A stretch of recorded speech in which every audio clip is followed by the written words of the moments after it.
Hello everybody, welcome to Module 11. This is super exciting because we're getting really close to the end of training. I'm in my new place now. I'm in Regina, so it looks a little bit different in the background, although I don't have anything up, so it probably just looks like nothing. I'm gonna get right into it. Okay, Module 11 is about the skills immersion. So this is the part in training where we start going over the moves, right? We just hula hoop for like an hour and a half, 2 hours, depending on your group, and you try to cover as many moves as possible.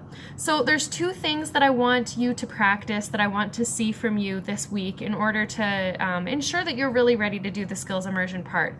So the first thing is a bit of a written lesson plan. So this does not need to look like a lesson plan the way that we would write it for a regular class. It's really just for you, for your own planning, for your head, so you have a piece of paper to glance at while you're teaching. Write down the general order of the moves that you're going to be working on. Maybe you have some like other ideas. If the group is really good at this, then I'm going to include this other move. If they're really struggling, I'm going to focus more on it, or I'm going to skip ahead and try this other thing. And also, the thing that I want you to think about when you're planning the immersion is that you can only do kind of short periods of intensity. People will get really tired. So maybe 10 to 20 minutes of like continuous hooping, and then you need to mix it up a little bit. So we might do 20 minutes of just waist stuff, like all of that first page in the moves, all of like page 24, going through waist hula hooping and all the different variations. And then you might notice that your group is getting really tired. Maybe they only make it like halfway down the page, and you need to stop and switch to off body moves. So to make sure that they're keeping that endurance up.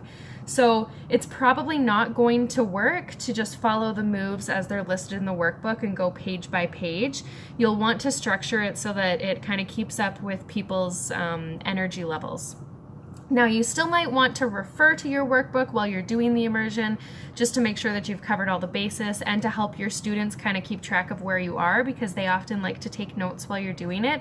But you know, there's a lot of extra text included in those moves, like a lot of cues and variations that you probably already have in your head, that you probably already feel confident with. So it's kind of like just writing out a list of like, these are all the things that I'm going to do. This is the order I'm going to do it in.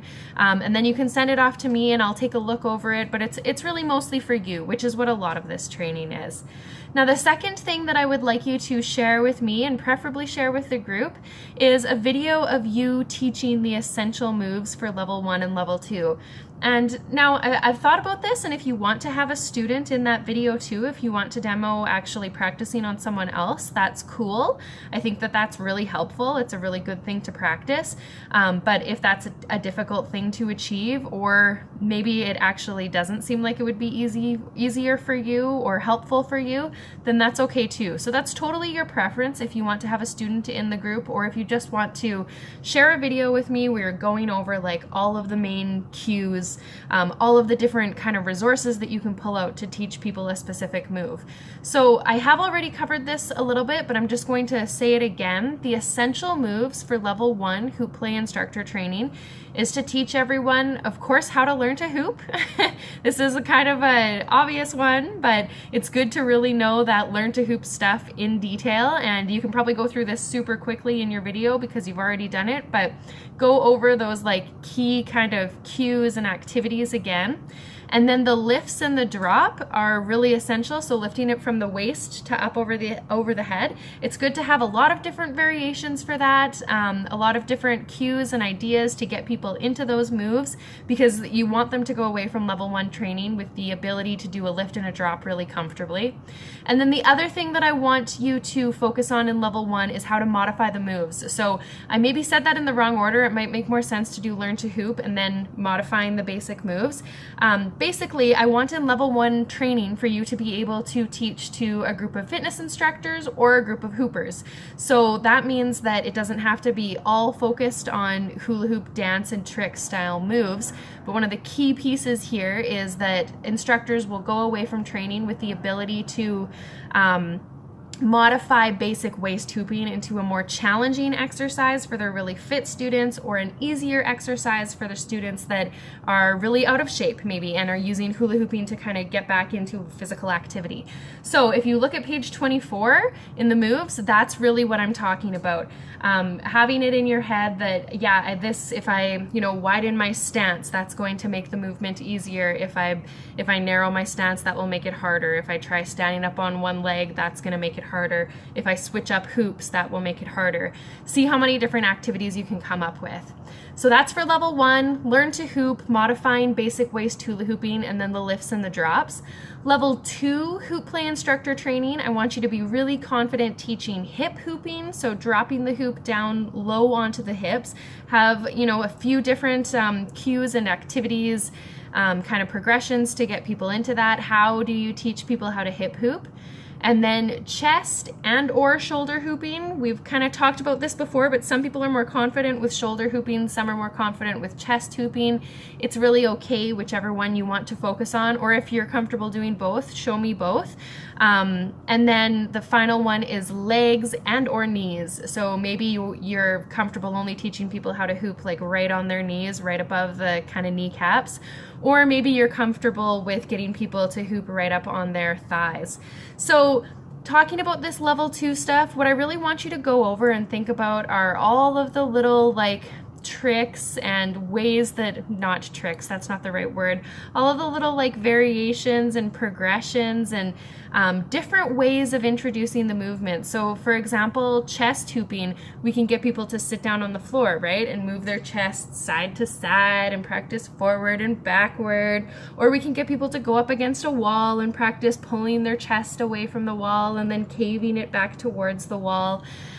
With hip hooping, we can get people to put their hands on their hips and make little circles, or we can get them to practice marching up and down. Think about all of the different ways that you could get someone to kind of move into that movement, because it's good to have as many different opportunities as possible. Some people are going to find sitting on the floor to learn chest or shoulder hooping really helpful, and others are going to be much more effective if they're standing up and reaching up high and going up onto their tippy toes. So show me all of the different kind of variations you have, all of the different ways you have of teaching those moves. So if you're doing level 1 and level 2, you can put this together into one video, or you can do 2 separate videos. You can choose to have a student or not, and just go over how you're going to teach those essential hoop play moves. Now I thought I'd just take a moment really quickly to go through the moves again and kind of identify what I typically do in level 1 versus level 2. So I'm starting right at the tab in the newest version of the Hoop Play Instructor Manual. So page 22, basic waist hula hooping, that's all level 1. Page 23, we have slinky and breaks and reversals. Most of that is level 1. Once we get into one hand breaks and reversals or arm breaks, that's typically level 2. Page 24, that's mostly all level 1, but it depends on the fitness level of the students that you're working with. I've usually found that hooping while standing on one leg and then getting into doing dance moves like a step tap, the squats and the lunges is usually a little bit more challenging, might be better for level 2. Page 25, horizontal off body moves. Most of that is level 1 until you get down to the horizontal weave, which you might introduce in level 1, but really solidify and feel more comfortable with in level 2. Depends on your group. Page 26 is mostly level 1. The octopus I typically introduce in level 2. Page 27, vertical off body moves, where we're passing that hoop, weaving it behind our back, and then elbow hooping, back rolls, vertical step through. That's all typically level 2 hoop play. Page 28, we have basically the lifts and the drops, just different variations of how to do that. Oh, sorry, and the revolving doors at the top, that's definitely level 1. And then the vertical weave, jump in, dropping the hoop down to the waist, stepping out of the hoop. Those are all kind of ways to get people into doing lifts and drops, so all level 1. Page 29 is just the top part is level 1, then that float down drop stall where we're bringing it down really slowly, isolating it as it comes down. That's a level 2 move, and everything after that. Page 30, Hip hooping, we typically get pretty comfortable with hip hooping in level 1, but you want it to be really solid for level 2. So usually like doing slinky in a level 1 hoop play class with hip hooping or an instructor training, they might not quite be there yet, or that might be like the point where we move from level 1 to level 2. Then on page 31, that upper chest hooping, typically we just kind of like introduce it as a little teaser in level 1, but don't really start teaching it until level 2. Page 32, isolations, we usually teach a basic isolation in level 1, but get really strong with a one-hand isolation, the isolation pops, the horizontal isolations, all of that usually happens in level 2. And then let's see, page 33, leg hooping, that's all level 2. Page 34, angles is all level 2, but not essential, depends on your group. So it's good to kind of have those other ideas in your head of if my group is really strong, if they've got leg hooping and chest hooping and hip hooping down just solid, can I move into angles, or am I not comfortable teaching that yet? Have that kind of figured out in your head before you start doing training, right? So that you're not thrown off. You can say, if my group is really good, then I'm going to pull out the step blocks in the back of the gym and get everybody to start marching up and down on the step blocks, or we're gonna practice everything over again in our outflow and see how far we can get doing that. You can be pretty creative, and again, like I feel like I've stressed throughout all of this course, but make sure that you're only teaching what you're comfortable with, and make sure that you're really upfront about that with your students, because yeah, you'll find that there's a few people out there that want to learn really specific hoop dance moves, and if you're not able to offer that to them, that's okay. It's better to get it up front and out of the way to begin with.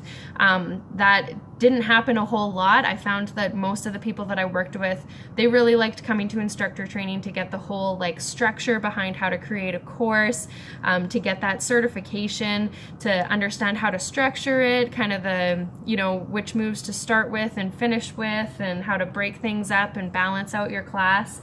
And all of those little variations for waist hooping, that usually kept people pretty satisfied. So again, I just want to stress, like, don't panic if you don't feel like you have all of these moves just down solid and are ready to teach them all. Focus on those essential ones that I went over in the beginning of this video. And then page 35, of course, is Hoop Play with Children, so all of the games for kids. Okay, so that's all for Module 11. Let me know if you have any questions. I am so excited to see this last video. Thank you, guys.